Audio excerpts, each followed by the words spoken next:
Narration at a glance এক নজরে narration keywords to change in different sentences ভিন্ন ভিন্ন বাক্যে যে কিওয়ার্ডগুলো চেঞ্জ করতে হবে সেই বিষয়ে একটি video note we know that আমরা জানি যে দেয়ার আর 5 kinds of sentences 5 ধরনের বা 5 প্রকারের বাক্য রয়েছে আর এই বাক্যগুলো হচ্ছে অর্থের উপর ভিত্তি করে লাইক যেমন number 1 assertive sentence interrogative sentence imperative sentence optative sentence and exclamatory sentence.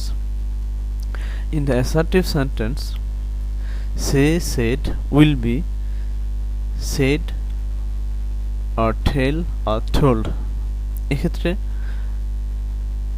যদি টেন্স past tense হয় তখন said হবে আর যদি প্রেজেন্ট টেন্স হয় তাহলে হবে tell আর past tense হলে হবে told tell present tense told past tense এক্ষেত্রে আরেকটু তথ্য বলতে হয় সেটা সাধারণত সে বা সেট এগুলো থাকে রিপোর্টিং ভার্ব হিসেবে এগুলো থাকবে আর রিপোর্টিং ভার্বের টেন্সের উপর নির্ভর করবে আমাদের এই রিপোর্টেড স্পিচে যে ভার্বগুলো থাকবে তাদের ভার্বের টেন্স অর্থাৎ রিপোর্টিং ভার্ব যদি প্রেজেন্ট টেন্স হয় তাহলে রিপোর্টেড ভার্বের টেন্স হবে প্রেজেন্ট টেন্স রিপোর্টিং ভার্ব যদি পাস্ট টেন্স হয় রিপোর্টেড ভার্বের টেন্স হবে past tense Number 2 in the interrogatives say and said will be asked plus if অথবা whether এক্ষেত্রে do does did have has had or any verb অথবা অর্থাৎ interrogative সেন্টেন্সটা যদি কোনো একটি ভার্ব দিয়ে শুরু হয় ইন্টারোগেটিভ সেন্টেন্স যদি কোনো ভার্ব দিয়ে শুরু হয় তখন রিপোর্টিং ভার্বের আমরা এই সে সেডের পরিবর্তে আস্কড বসাবো এবং এই অক্সিলারি ভার্বের পরিবর্তে আমরা এই ক্ষেত্রে whether if অথবা whether বসাবো আর যদি এক্ষেত্রে আমাদের WS ওয়ার্ড থাকে কিওয়ার্ড WS ওয়ার্ড দিয়ে যদি কোনো ইন্টারোগেটিভ সেন্টেন্স থাকে তখন তার কোনো পরিবর্তন হবে না WS ওয়ার্ড কোনগুলি আমরা একটু নোট দিয়ে রাখি নোট আকারে যেমন হু কে হোয়াট কি হোয়াই কেন হোয়ার কোথায় when কখন হু কে এটসেট্রা যাই হোক number 3 in the imperative sentence say said will be advised or beg or ask or tell or record or order and it will depend on its mood অর্থাৎ imperative sentence এর বিভিন্ন মুডের বা ভাবের হয়ে থাকে এই ভাবের উপর নির্ভর করবে আমাদের এক্ষেত্রে অ্যাডভাইস হবে না বেগ হবে না আস্ক হবে না টেল হবে না রেকর্ড হবে নাকি অর্ডার হবে এক্ষেত্রে আমরা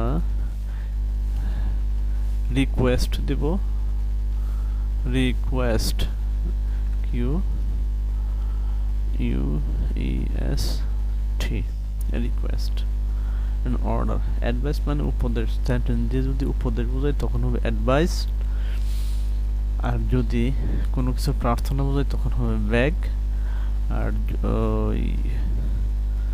কোনো অনুমতি দেওয়া হলে আস্ক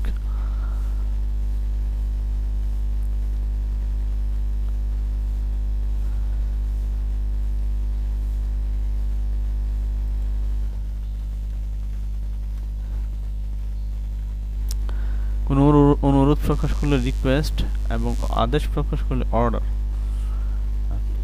তারপর সেন্টেন্সটি যদি পজিটিভ হয় তখন হবে টু প্লাস ভার্ব দিয়ে শুরু করতে হবে আর যদি সেন্টেন্সটি নেগেটিভ হয় তখন নট টু অর্থাৎ নেগেটিভ হলে নট টু আর পজিটিভ হলে টু প্লাস ভার্ব